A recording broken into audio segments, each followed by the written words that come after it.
Revenge with Karen. You know that feeling when you're the drywall of an organization? You hold up the paint, you support the structure, you keep the wind out, but nobody ever looks at you and says, "Wow, nice sheetrock." That was me. I was the project director at Sterling Dynamics for 7 years. My job description was basically make sure the NEPA babies don't accidentally burn the building down while trying to use the copier. I fixed spreadsheets that were bleeding red ink, smoothed over client relationships that the sales bros destroyed with their hangover breath, and I stayed late enough that the cleaning crew knew my coffee order. But to the board, to the C-suite, I was furniture. Beige, silent, serviceable furniture. It was 3 weeks ago when the invitation dropped on my desk. Heavy cardstock, gold-foiled edges, smelling faintly of money and pretension. The annual Founders Gala.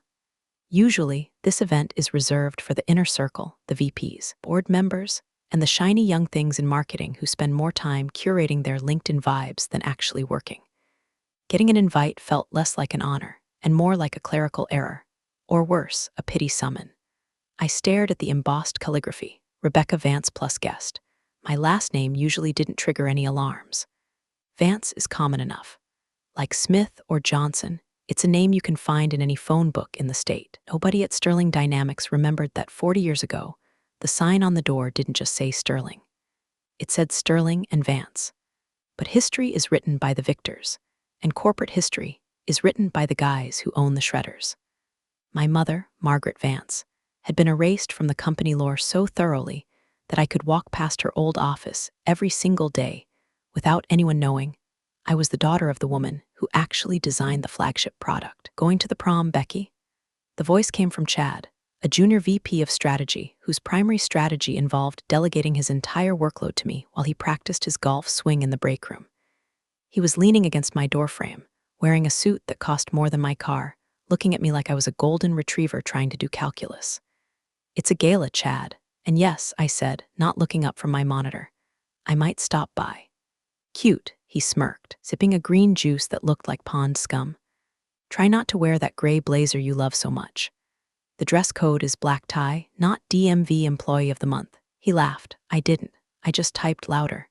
That was the dynamic. They pushed, I absorbed. They took the credit, I took the antidepressants. But this time, looking at that heavy envelope, something in my gut twisted. It wasn't just frustration. It was a deep, ancestral rage. I wasn't just going to go. I was going to show them exactly who was holding up the drywall. I went home that night to the small, meticulously clean apartment I shared with Daniel. Now, if you looked at Daniel, you wouldn't see a shark. You'd see a golden retriever in a sweater vest. He's soft-spoken, wears glasses that slide down his nose, and drives a Honda Civic that has survived 3 presidencies. To the untrained eye, he's the budget option. The safe choice. The boring accountant type. Daniel isn't an accountant. He's an estate lawyer. And not the kind that helps grandma write a will for her cats. He's the kind that specializes in legacy disputes and hostile trust reversions. He's the guy you call when you want to surgically remove a tumor from a family fortune without killing the patient. "They invited me," I said, tossing the envelope onto the kitchen island next to his stack of case files. Daniel looked up, pushing his glasses up his nose. Read the invitation, his eyes narrowing slightly behind the lenses. He knew the history. He knew about my mom. He knew that technically, if the paperwork from 1985 was ever dragged into the sunlight, I wasn't just an employee. "Are we going?" he asked, his voice calm, steady. "Chad told me not to wear my gray blazer," I said, pouring a glass of cheap Pinot Grigio. "He thinks I'm going to embarrass the department." Daniel smiled. It wasn't a nice smile. It was the smile of a man who just found a loophole in a 50-page contract. "Well, we can't have that. I think it's time we introduce them to the rest of the family, don't you? Or at least, the accessories." He wasn't talking about earrings. He was talking about the watch. My mother had left me very little when she passed. Most of her equity had been stolen by the current CEO, Richard Sterling, decades ago. But she had left me one specific item, custom-commissioned Patek Philippe, engraved, one of one, gifted to her by the original founder, Richard's father, before the betrayal. It was a piece of horological history that screamed founder status to anyone who knew what they were looking at. And the current board chairman, Mr. Halston, he was a watch fanatic. I'd seen him drooling over vintage Rolexes in magazines during downtime.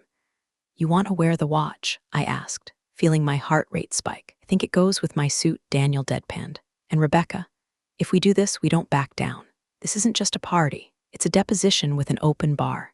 I looked at him, my budget +1, and felt a surge of adrenaline that replaced the usual fatigue. Let's burn it down, I whispered, but quietly, with appetizers. Listen, before I tell you how I dismantled a billion-dollar company over a plate of rubber chicken, do me a solid. If you're enjoying the tea I'm about to spill, hit that follow button or upvote or whatever the kids do.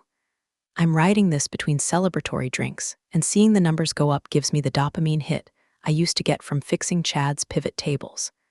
Okay, back to the carnage. The week leading up to the gala was excruciating.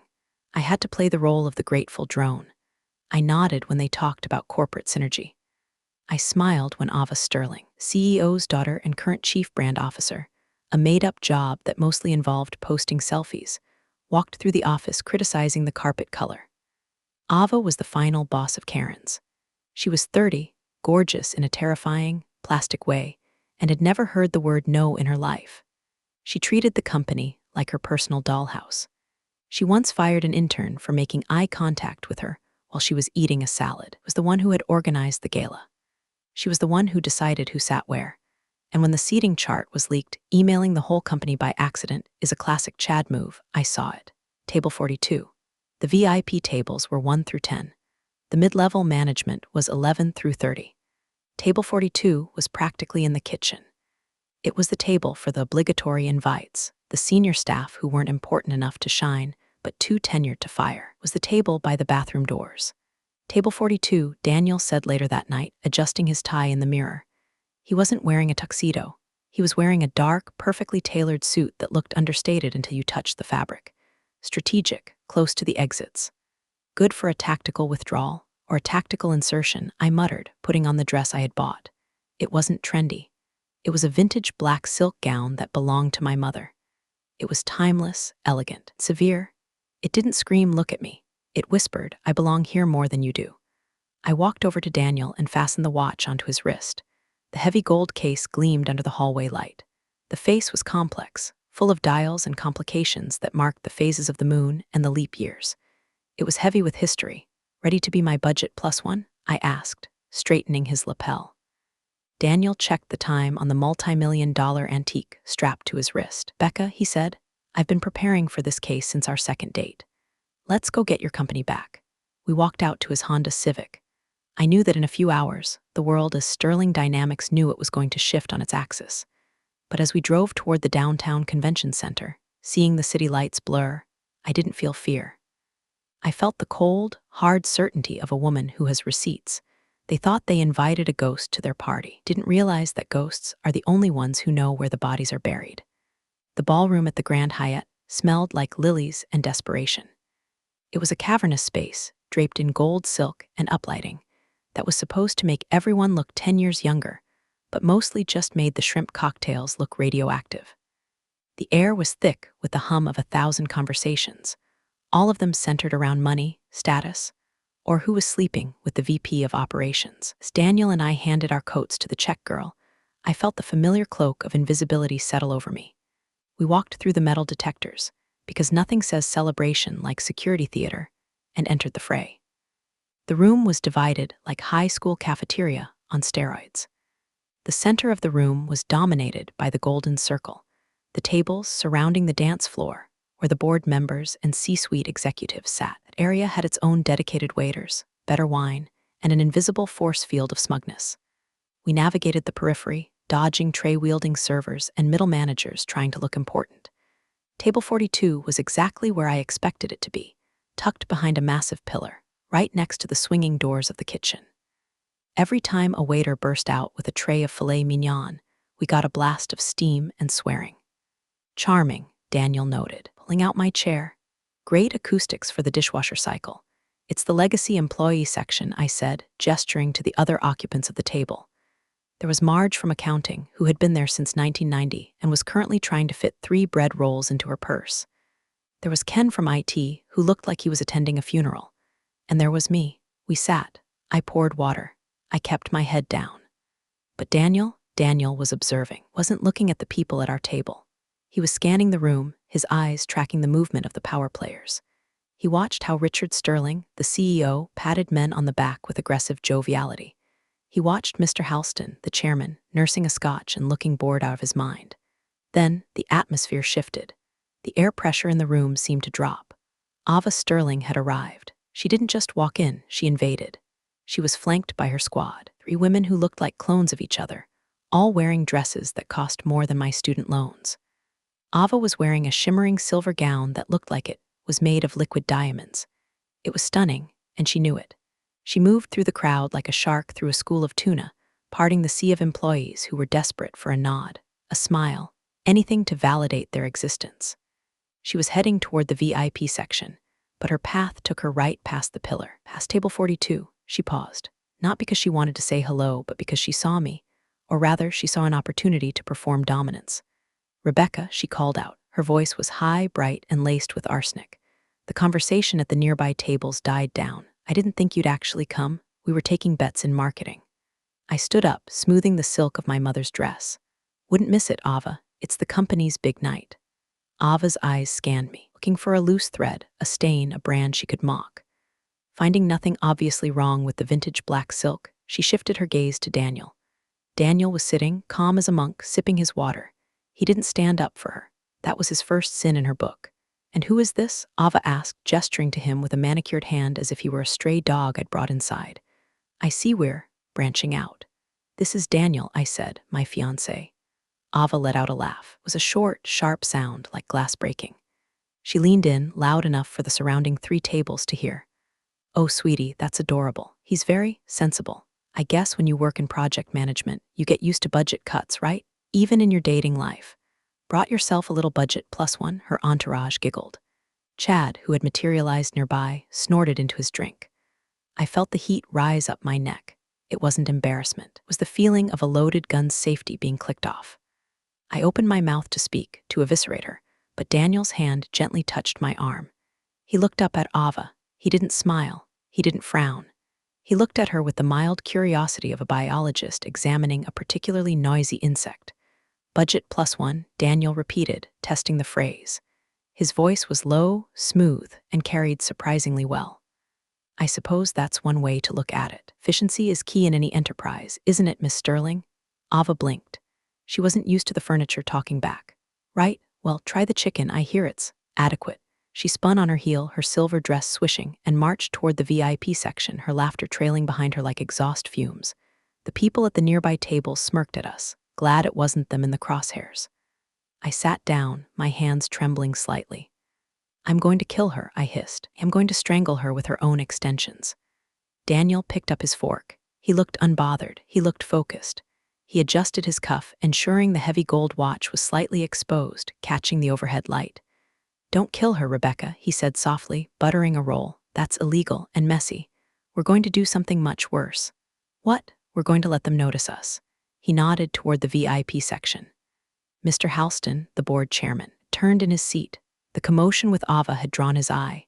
He was looking past the pillar. He was looking at our table. And for the first time in 20 years, the man who held the keys to the kingdom wasn't looking at the CEO's daughter. He was squinting, his brow furrowed, staring directly at Daniel's left wrist. The bait was in the water. "Eat your salad," Daniel said. "Showtime is in 10 minutes. The salad course was a wilted affair, iceberg lettuce drowning in a vinaigrette that tasted like battery acid. At table 42, the mood was somber. Marge was aggressively buttering her third roll, and Ken from IT was checking crypto prices on his phone under the tablecloth. We were the island of misfit toys, ignored by the mainland of success happening 50 feet away. But I wasn't watching my salad. I was watching Mr. Halston. Arthur Halston was a legend in the industry. He was 70 years old, with hair like brushed steel and a face carved out of granite. He wasn't the CEO, Richard Sterling was the CEO, but Halston was the chairman of the board. He was the money. He was the history. He was the one who knew where all the skeletons were because he had paid for the shovels. And right now, he was ignoring the CEO's speech about Q3 synergies. He was staring at Daniel. Specifically, he was staring at Daniel's hand, which was resting casually on the white tablecloth. The Patek Philippe was gleaming. It wasn't a flashy watch. It didn't have diamonds. To a layman, it looked like an old, scratched gold watch. But to a collector, it was the holy grail. It was a 1978 custom complication, commissioned by the founder, Elias Sterling, for his partner. There was only one in existence. I saw Halston lean forward. He took off his reading glasses. He wiped them, put them back on, and stared again, whispered something to the person next to him, then shook his head. He stood up.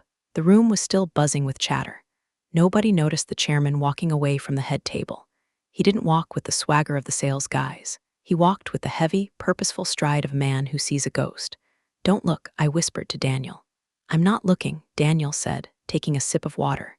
"I'm admiring the floral arrangement." Halston navigated through the tables, bypassed the VPs. He bypassed the directors. He came straight to the shadowed corner by the kitchen doors. He stopped at our table. Marge froze, a bread roll halfway to her mouth. Ken dropped his phone. The air around us seemed to freeze. "Excuse me," Halston said. His voice was gravelly and authoritative. He wasn't looking at me. He was looking at Daniel. "I don't mean to interrupt your dinner, but that timepiece." Daniel looked up, feigning mild surprise. "The watch?" Halston asked, gesturing vaguely. It was a breach of etiquette, but Halston was the etiquette. Daniel extended his wrist. Halston leaned in close, his eyes widening. I saw his breath hitch. He recognized the engraving pattern on the bezel. He recognized the specific, unique font of the numerals. "Where did you get this?" Halston asked. The authority was gone from his voice, replaced by pure, unadulterated shock. This shouldn't exist. I was told this was lost in the chaotic transition of '85. Daniel smiled politely. "It wasn't lost, sir. It was gifted. It's a family heirloom." "Family?" Halston looked up, his eyes darting to Daniel's face, searching for a resemblance to the Sterling line. He wouldn't find one. "Not my family," Daniel said, turning his head slightly to gesture to me. "Hers." Halston turned to me. For the first time in 7 years of working at this company, Arthur Halston actually saw me, looked at my face, really looked at it.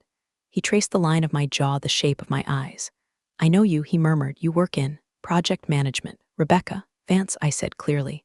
I didn't shout, but in the sudden silence of our table, it sounded like a gunshot. "My name is Rebecca Vance." The color drained from Halston's face so fast I thought he was having a stroke. He gripped the back of Marge's chair to steady himself. "Vance," he whispered. "Margaret's daughter?" "Yes," I said. "Margaret Vance was my mother." Halston looked back at the head table, where Richard Sterling was laughing loudly at his own joke, oblivious to the sword hanging over his head. Then he looked back at me, and I saw something flash in his eyes. "Guilt, fear, calculation." "The watch," Halston said, his voice trembling.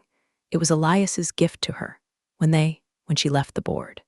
"She didn't leave the board, Mr. Halston," I said, my voice steady, handling every ounce of rage I had suppressed for a decade. "She was erased, and she didn't lose the watch. She kept it, along with the original articles of incorporation."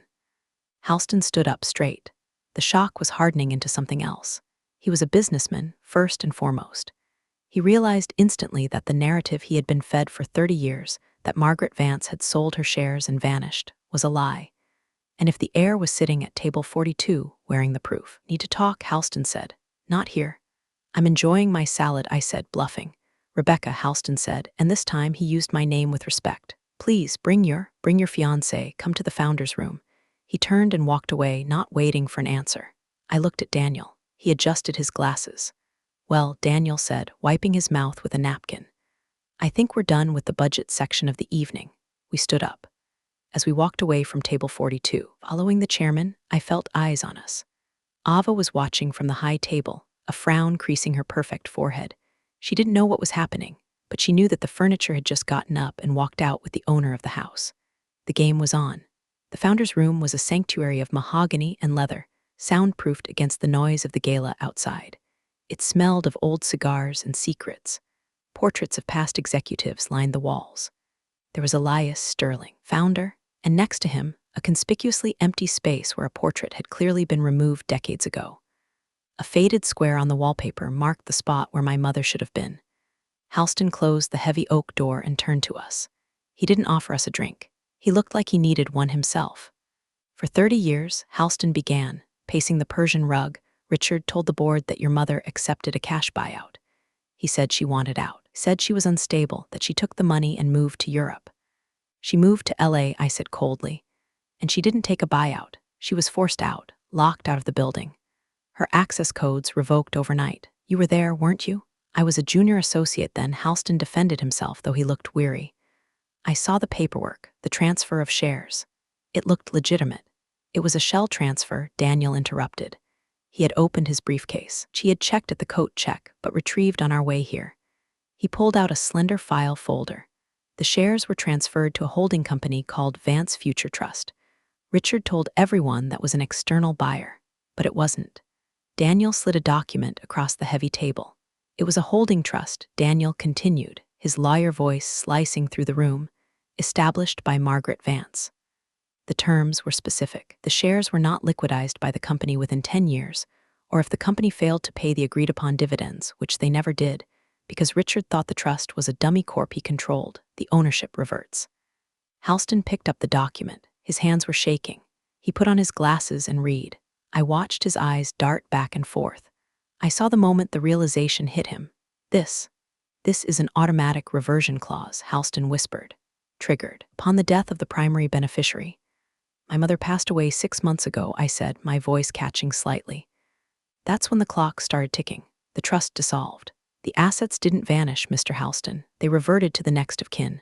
Me, I added. Halston looked up. He looked at the document, then at me. He did the mental math. If this is valid, if these shares reverted, 48%, Daniel supplied the number. Margaret held 48% of the founding stock.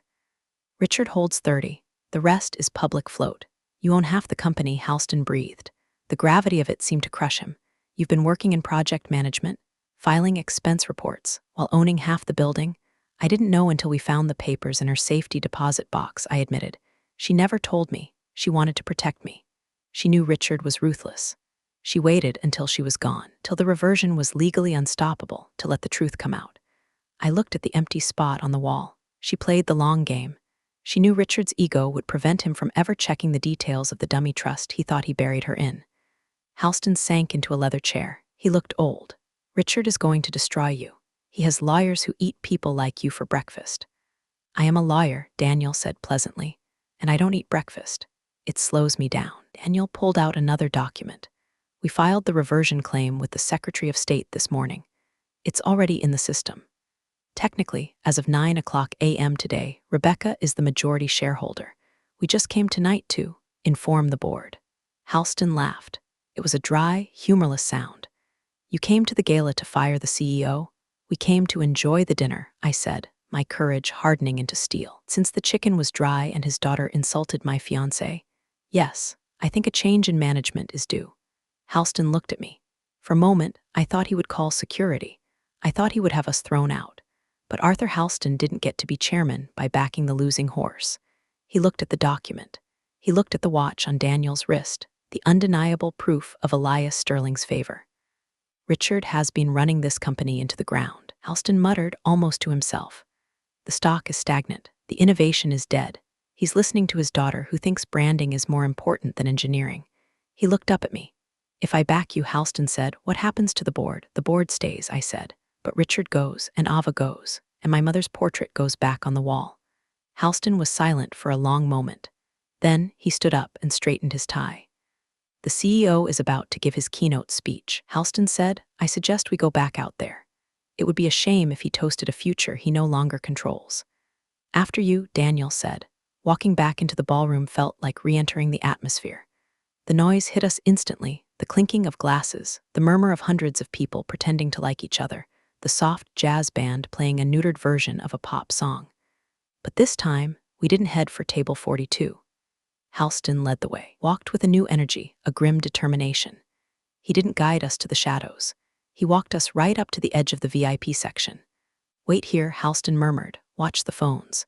He moved toward his seat at the head table. I stood there, clutching Daniel's arm. My heart was hammering against my ribs like a trapped bird. Breathe, Daniel whispered. You're not the project manager anymore. You're the owner. I feel like I'm going to throw up, I confessed. Don't. Stained silk. At the head table, Richard Sterling was holding court. He was a large man, red-faced from too much scotch and too much shouting.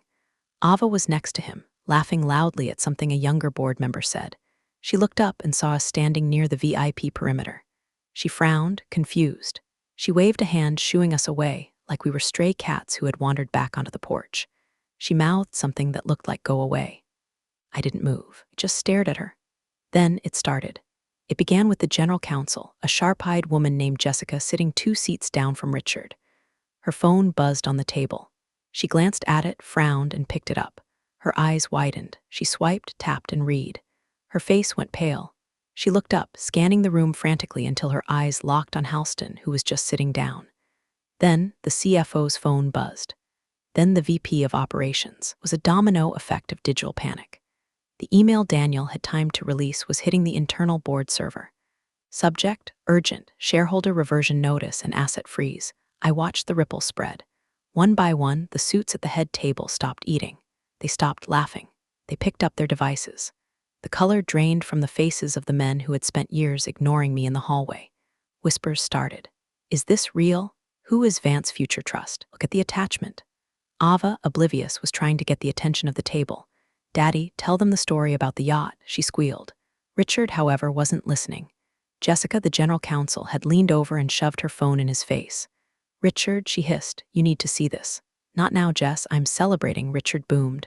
Richard, read it, now. The tone of her voice cut through the alcohol haze. Richard grabbed the phone. He squinted at the screen. I saw his jaw clench. The red in his face deepened to a dangerous purple. He stood up. Who sent this? Is this a joke? Which one of you idiots got hacked? His voice carried over the jazz band. The room went quiet. People at the lower tables turned around. It's not a hack, Richard, Halston said calmly from his seat. He hadn't touched his phone. He was cutting his steak. It says here that Margaret's shares have reverted, Richard sputtered, spittle flying. Margaret is dead. Bought her out? This is fraud. It's a filing from the Secretary of State, Jessica said, her voice trembling. It's certified, Richard, the trust. It was never dissolved. Who is doing this? Richard roared, looking around the room like a wounded bull. Who is behind this? Halston put down his knife and fork. He wiped his mouth. He turned his chair slowly. I believe, Halston said, his voice projecting to the back of the silent room, the majority shareholder is standing right there. Pointed, not a lawyer, not a bank representative. He pointed at me, Rebecca, the woman in the vintage dress, the woman who had been told to sit by the kitchen. Richard's eyes followed the finger. Ava's eyes followed. 300 pairs of eyes turned to look at the budget plus one couple standing at the edge of the dance floor. Ava stood up, her lip curling. Her? The project manager? Daddy, she's nobody. She's bringing her weird boyfriend to crash the party. Kick her out. I stepped forward. The fear was gone. The nausea was gone. All that was left was the ice. I'm not crashing, Ava, I said, my voice clear in the silence. I'm inspecting the assets. The silence in the ballroom was absolute.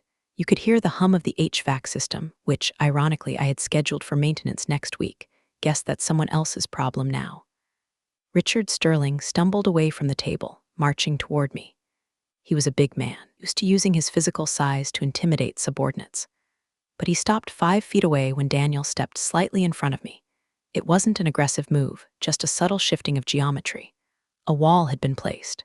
Rebecca, Richard barked, trying to regain the persona of the benevolent but stern boss. I don't know what kind of prank you and your friend are pulling, but this is a career-ending move. Forging corporate documents, that's prison time. It would be, Daniel said, his voice conversational if they were forged. But as your general counsel can verify, the notary stamp is from 1985, and the reversion filing is timestamped today. Would you like the case number? Jessica, the general counsel, was tapping furiously on her tablet. Richard, she said, her voice high and tight. I'm looking at the county clerk's database. It's there. The Vance Future Trust is active. The reversion clause is airtight. It can't be. Ava shrieked. She had come down from the dais to stand beside her father, looking like a prom queen whose crown had just been stolen. My grandfather built this company. We own it. She's just some admin girl. Your grandfather, I said, looking at Ava, built this company with my mother. They were partners. 50-50. Until your father manipulated the board into pushing her out when she got sick. She was weak. Richard yelled. She couldn't handle the pressure. I saved the company. You stole the company. I corrected him. You moved her assets into a trust you thought you controlled, hoping she'd die quietly so you could absorb the shares. But you got greedy, Richard. You never liquidated the trust because you didn't want to pay the taxes on the transfer. You left it dormant. And because you left it dormant, the original bylaws applied. I took a step closer. Clause 14, Section B, I recited. The event of the beneficiary's death without prior liquidation, all assets revert to the direct heir. Immediate vesting. Richard looked at Jessica. She nodded slowly. She looked like she wanted to crawl under the table. So, I said, looking around the room at the stunned faces of my colleagues. Technically, Richard, you work for me, and I have some concerns about your performance. A gasp rippled through the room. Chad, standing near the bar, looked like he had swallowed a lemon. Can't do this, Richard hissed, sweat beading on his forehead. I am the CEO. The board supports me. Do they? Daniel asked. He looked at Halston. Halston remained seated, swirling his scotch. He looked at Richard. The bylaws are clear, Richard. If she holds 48% and I hold 5%, and the public float is scattered, she controls the vote. She can call a no-confidence motion right now. I have 30%. Richard screamed. 30 is less than 53. Ken from IT shouted from table 42. God bless you, Ken. Ava stepped forward, her face twisted in ugly rage. You little witch. You think you can walk in here in your thrift store dress and take my legacy? It's not a thrift store dress, Ava, I said softly. It's a vintage Dior. My mother wore it to the ribbon-cutting ceremony of the first factory. The factory you tried to sell last year to buy a private jet. She's lying. Ava screamed, looking around for support. Security, get them out. 2 security guards in blazers started to move forward, looking unsure. Daniel raised his hand. He didn't look at the guards. He looked at Jessica. Jessica, Daniel said, as the acting legal representative for the majority shareholder, I am informing you that any employee who physically obstructs the majority owner will be terminated for cause immediately and sued for assault. Jessica stood up. Stand down, she ordered the guards. Her voice cracked, but the order was clear. The guards stopped. Ava stomped her foot, actually stomped it. Jessica, do your job. I am, Jessica said, looking at her tablet. I'm protecting the company from liability. And right now, Miss Vance is the company. Richard looked at his daughter, then at his lawyer, then at me. The realization was finally sinking in. The walls were closing. We can settle this, Richard said, voice dropping to a desperate whisper. Rebecca, look. We can work something out, a raise, a promotion, VP of, whatever you want. Just rescind the filing, a raise, I laughed. Richard, you missed the window for a raise about 5 years ago. I don't want a promotion. I want my mother's name back. The doors to the ballroom burst open. It wasn't a guest. It wasn't a waiter. It was a procession of 4 people in dark suits carrying briefcases. They didn't look like partygoers. They looked like undertakers for a funeral that hadn't been scheduled yet. Who are they? Ava demanded, her voice shrill. That, Daniel said, checking his watch, would be the process servers. Right on time. The lead suit walked straight up to Richard Sterling. The music had stopped completely. The only sound was the heavy footsteps on the parquet floor. Richard Sterling, the man asked. What now? Richard groaned. You are served, the man said, shoving a thick stack of papers into Richard's chest. He turned to Ava. Ava Sterling, you are also served. Served with what? Ava screeched, not taking the papers. They fell to the floor at her feet. Temporary restraining order and asset freeze, Daniel explained helpfully. Pending a forensic audit of company finances. We have reason to believe that company funds, specifically from the R&D budget, have been misappropriated for personal use. The yacht, branding trips to Cabo. The courts found the evidence. Compelling. Richard turned purple. You audited me? How? I didn't, I said. You did. You made me manage the budget, remember? You made me fix the spreadsheets. You made me hide the miscellaneous expenses in the project codes. I saw every dollar you stole, Richard. I just kept copies. The room gasped. This was the kill shot. It wasn't just about ownership anymore. It was about embezzlement. She's bluffing, Richard yelled, looking at the board members. It's a lie, is it? I asked. Check page 42 of the injunction. It lists the wire transfers to Sterling Lifestyle LLC. I believe Marge in accounting can verify those routing numbers. Marge, I turned to table 42. Marge, who had been terrified 10 minutes ago, was now standing up. She looked at Richard, the man who had denied her a cost-of-living adjustment for 3 years. Yes, Marge said, voice shaking but clear. I recognized the routing numbers, I thought. I thought they were authorized vendors, but they went to a Cayman account. Richard looked at Marge like she had stabbed him. The betrayal of the little people. Ava looked at her father. Daddy? What does that mean? It means, Halston interjected, standing up fully now that the board is calling an emergency session. Immediately, you can't do this without me. Richard shouted. Actually, Halston said, looking at me, the majority shareholder moves for an immediate suspension of the CEO pending investigation. We have to comply. Halston looked at me. The question was in his eyes. Do it. I moved to suspend Richard Sterling and Ava Sterling. Effective immediately, I said. and I move to bar them from the premises until the audit is complete. Seconded, Halston said instantly. Thirded, said the VP of Operations, who had clearly just decided which way the wind was blowing. Fourth, said Jessica, the general counsel. Richard looked around. His empire was dissolving in real time. His allies were jumping ship. He looked at me, his eyes full of hate. You're nothing, he spat. You're a glorified secretary. And you, I said, are trespassing. Richard stood there, panting, a king without a crown. But Ava wasn't done. She was a creature of image, and she couldn't handle the public humiliation. She grabbed the microphone from the stunned band leader's stand. Listen to me, she screamed, the feedback screeching through the speakers. This is insane. You're going to trust her. Look at her. She's wearing a rag. She drives a sedan. She's just jealous because she's a loser who could never be us. She pointed a manicured finger at me. And that watch, it's probably fake. Just like her claim. My grandfather wouldn't have given a priceless heirloom to her mother. Her mother was a nobody. The room was silent. Ava's screeching hung in the air like a bad smell. I walked over to Daniel. Give me the watch, I whispered. He unclasped it and handed it to me.